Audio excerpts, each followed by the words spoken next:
जय हिंद। आज हम क्लास 10th का जो हिंदी का जो काव्य खंड का चैप्टर नंबर 6 है, जनतंत्र का जन्म, जो जिसके जो रामधारी सिंह दिनकर के द्वारा लिखी गई ये जो चैप्टर है जनतंत्र का जन्म, इसके बारे में हम आज पढ़ेंगे। या इसके इस अध्याय से रामधारी सिंह दिनकर के जो अध्याय लिखी गई है जनतंत्र का जन्म, तो सबसे पहले रामधारी सिंह दिनकर के बारे में सबसे पहले कवि परिचय जान लेंगे। उनके बारे में जान लेने के बाद इस अध्याय से जुड़े हुए 20 से 25 ऑब्जेक्टिव को करेंगे, तब जाकर आपको यह अध्याय अच्छे से क्लियर हो जाएगा। तो सबसे पहले चलते हैं रामधारी सिंह दिनकर के द्वारा लिखित जो कविता है जनतंत्र का जन्म। तो सबसे पहले रामधारी सिंह दिनकर के बारे में जो कवि परिचय जो दिया रहता है वो जान लेते हैं। तो जानते हैं सबसे पहले दिनकर जी का जो जन्म था कहाँ में हुआ था। जन्म जो है 1908 में हुआ था। और जन्म स्थान पूछेगा तो देखिए मतलब मिस्टेक हो गया था लिखने में, इसलिए जन्म स्थान आप तीर देख रहे हैं एरो। जन्म स्थान कहाँ हुआ था? सिमरिया बेगूसराय बिहार, जो कि कहाँ में सिमरिया बेगूसराय जहाँ से हम लोग बिलोंग करते हैं वही है सिमरिया बेगूसराय बिहार। तो याद करने की कोई जरूरत नहीं है, जो बेगूसराय होगा उसे याद ही होगा, जो बेगूसराय का नहीं होगा उसे याद नहीं होगा। तो आपको याद कर जैसे जो बेगूसराय का नहीं है उसे याद कर लेना है कि इनका जो रामधारी सिंह दिनकर जो है इनका जन्म स्थान कहाँ है? सिमरिया बेगूसराय। और एक बात और याद रखना है, जो दिनकर जी हैं रामधारी सिंह दिनकर या क्या है? राष्ट्रीय कवि हैं। क्या है? राष्ट्रीय कवि हैं, राष्ट्र कवि हैं, या आपको बात याद रखना है। और दिनकर जी की मृत्यु कब हुई थी? 14 अप्रैल 1974 ईस्वी को दिनकर जी का मृत्यु हो गया था। उनके माता का नाम क्या था? दिनकर जी के माता जी का नाम था मनरूप देवी था। ये आपको क्वेश्चन पूछा जाएगा, दिनकर जी के माता जी का क्या नाम था? तो आपको बोलना है मनरूप देवी था। और पिताजी के क्या नाम था? तो आपको बोलना है दिनकर जी के पिताजी का नाम रवि सिंह था। क्या नाम था? रवि सिंह। तो दिनकर जी के बारे में इतना बात आपको याद रखना है, जन्म याद रखना है, जन्म स्थान याद रखना है, मृत्यु याद रखना है, माता का नाम, पिता का नाम, और जाति से क्या थे? ब्राह्मण थे। ये आपसे हालांकि जाति नहीं पूछेगा, लेकिन फिर भी आप अपने ज्ञान को बढ़ाने के लिए आप याद रख लीजिए, जाति क्या था? ब्राह्मण था। क्या था? ब्राह्मण जाति से दिनकर जी आते थे। और प्रमुख रचना देखिए, इनकी प्रमुख रचना दिनकर जी की जो प्रमुख रचना क्या क्या है, इसमें से एक क्वेश्चन आपको जरूर देखने को मिलेगा बिहार वन में। तो इसलिए आप प्रमुख जो इनकी रचना है, इनकी रचना को ध्यान रखना है। एक प्राण भंग है। क्या है? प्राण भंग, रेणुका, हुंकार, रश्मि रथी, उर्वशी, परशुराम की प्रतिज्ञा, हरे को हरिनाम। इसमें से आपको बहुत ऐसा जो दिया गया है हम वैसा ही लिखे जो बार बार एग्जाम में पूछा जाता है। आपको इतना ही याद रखना है। प्राण भंग याद रखना है, किनके द्वारा लिखित है? रामधारी सिंह दिनकर के द्वारा। रेणुका याद रखना है, हुंकार याद रखना है, रश्मि रथी याद रखना है, उर्वशी याद रखना है, और परशुराम की प्रतिज्ञा, हरे को हरिराम। इनके यह सब जो जितना आप देख रहे हैं ये किनके द्वारा लिखित गई है?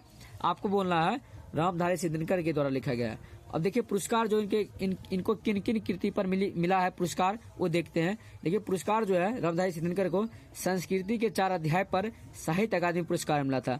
आपको इसको याद कैसे लिखना है? स से संस्कृति होता है और स से संस्कृत साहित्य अकादमी पुरस्कार होता है। तो संस्कृति के 4 अध्याय पर साहित्य अकादमी पुरस्कार मिला था, ये आपको ऐसे याद रखना है। और उर्वशी पर इनको ज्ञानपीठ पुरस्कार मिला था। किनको? रामधारी सिंह दिनकर को, जो कि कौन सा चैप्टर लिखे हैं? जनतंत्र का जन्म लिखे हैं चैप्टर पार्ट जो कविता है ये लिखे हैं। तो संस्कृति के 4 अध्याय पर साहित्य अकादमी पुरस्कार मिला था और उर्वशी पे ज्ञानपीठ पुरस्कार मिला था। और 3 नंबर में याद रखना है कि भारत सरकार की ओर से उन्हें पद्म भूषण से भी सम्मानित किया गया था। किनको? दिनकर जी को भारत सरकार की ओर से पद्म भूषण से सम्मानित भी किया गया था। और दिनकर जी से संबंधित कुछ महत्वपूर्ण तथ्य जो है उनके बारे में वो भी याद रखना है। ये भी एग्जाम में पूछा जाता है कि देखिए कुछ महत्वपूर्ण तथ्य क्या है कि वे राज्यसभा के सांसद भी रहे। आपको बोलेगा वो किस सभा के सांसद रहे, राज्यसभा या लोकसभा? तो आपको बोलना है राज्यसभा के सांसद भी रहे थे। इसलिए आपको यह याद रखना है कि वह सांसद भी रहे थे। आपको पूछेगा कि निम्न में से कौन सा कवि संसद भी रहे थे? आपको जो ऑप्शन में मिले रामधारी सिंह दिनकर, उसमें आपको टिक मार देना है। और आपसे यह भी क्वेश्चन बहुत इंपॉर्टेंट है, युग पूछेगा कि रामधारी सिंह दिनकर किस युग के कवि थे? तो आपको बोलना है उत्तर छायावाद युग के कवि थे। यह भी क्वेश्चन 2-3 बार बिहार बोर्ड में पूछा जा चुका है। तो सुमित्रानंदन पंत जी उत्तर छायावादी युग के कवि थे। क्या थे? छायावादी। लेकिन रामधारी सिंह दिनकर जी जो है वो उत्तर छायावादी है। कौन है? उत्तर छायावादी युग के कवि हैं। आप देखिए दिनकर जी को राष्ट्र कवि भी कहते हैं। क्या कहते हैं? राष्ट्र कवि भी कहते हैं। दिनकर जी गद्यकार भी थे। क्या थे? गद्यकार भी थे। और इनके बारे में देखिए कुछ पॉइंट और है। 1928 ईस्वी में उन्होंने मोकामा घाट रेलवे हाई स्कूल से मैट्रिक की और 1932 ईस्वी में पटना कॉलेज से इतिहास में BA ऑनर्स किया। कहेगा आपको ऐसा पूछेगा कितने ईस्वी में जो दिनकर जी थे इंटर मैट्रिक का एग्जाम दिए थे, आपको बोलना है 1928 ईस्वी में। कहाँ से दिए थे? मोकामा हाई स्कूल, मोकामा जो घाट रेलवे हाई स्कूल है वहाँ से। और 1932 में पटना कॉलेज क्या किए थे? बीए किए थे। किस में बीए किए थे? इतिहास में, हिस्ट्री में ये बीए किए थे। उसके बाद देखिए पटना भागलपुर जो है, भागलपुर विश्वविद्यालय में कुलपति के पद पर भी रहे थे। कौन? तो रामधारी सिंह दिनकर जी भागलपुर जो विश्वविद्यालय है उनके विश्वविद्यालय में कुलपति के पद पर रहे थे, उप कुलपति के पद पर रहे थे। आपको पूछेगा रामधारी सिंह दिनकर किस विश्वविद्यालय में उप कुलपति के पद पर रहे थे? आपको बोलना है भागलपुर विश्वविद्यालय में उप कुलपति के पद पर रहे थे। चलिए आप इस अध्याय से जुड़े हुए जितना भी ऑब्जेक्टिव बन सकता है वो सारे ऑब्जेक्टिव पर बात करते हैं। तो पहला ऑब्जेक्टिव है जनतंत्र का जन्म शीर्षक कविता के कवि का क्या नाम है? तो आपको रखना है जनतंत्र का जो जन्म है इनके शीर्षक कविता के कवि जो हैं रामधारी सिंह दिनकर जी हैं। रामधारी सिंह दिनकर का जन्म कब हुआ था? तो आपको बताए थे 1908 तारीख जो है 23 सितंबर 1908 ईस्वी में दिनकर जी का जन्म हुआ था। 3 नंबर क्वेश्चन है कि बेगूसराय जिले में रामधारी सिंह दिनकर का जन्म हुआ था, मतलब पॉइंट बना के लिखा गया है बेगूसराय जिले में क्या हुआ था? रामधारी सिंह दिनकर का जन्म हुआ था। 4 नंबर क्वेश्चन देखिए सर्दियों की ठंडी बुझी राख सुगबुगा उठी, मिट्टी सोने का तज पहन इठला उठी, यह पंक्ति है दिनकर जी का है। किसकी है? दिनकर जी। जब आप कविता पढ़ेगा तब आपको पता चलेगा सदियों की ठंडी बुझी राख सुगबुगा उठी, मिट्टी सोने का ताज पहन इठलाती है, यह पंक्ति किसके द्वारा लिखा है? रामधारी सिंह दिनकर के द्वारा। नेक्स्ट क्वेश्चन है कि रामधारी सिंह दिनकर के पिता का नाम क्या था? तो आपको बोलना है रामधारी सिंह दिनकर के पिता का नाम रवि सिंह था। क्या था? रवि सिंह। आपको देखे होंगे वहाँ जब हम लेखक परिचय कवि परिचय कराए थे तो उसमें आपको बताए थे उनके पिता का नाम क्या था? रवि सिंह था। दिनकर को किस कृति के लिए ज्ञानपीठ पुरस्कार मिला था? तो दिनकर जी को उर्वशी के लिए ज्ञानपीठ पुरस्कार मिला था। आपको यह भी बताए थे।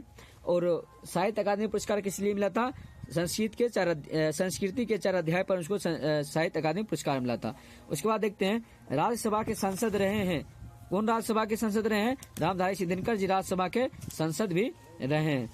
उसके बाद अगला क्वेश्चन देखते हैं कि किस रचना के लिए दिनकर जी को साहित्य अकादमी पुरस्कार मिला था? आपको बताए थे साहित्य मतलब स्वस्थ साहित्य और स्वस्थ संस्कृति। साहित्य अकादमी पुरस्कार का बात करें तो आपको संस्कृति के 4 अध्याय को टिक मारना है। तो संस्कृति के 4 अध्याय के लिए दिनकर जी को मतलब साहित्य अकादमी पुरस्कार मिला था। उसके बाद देखते हैं 9 नंबर क्वेश्चन देखते हैं। 9 नंबर क्वेश्चन कह रहा कि कवि दिनकर किसके लिए सिंहासन खाली करने की बात करते हैं?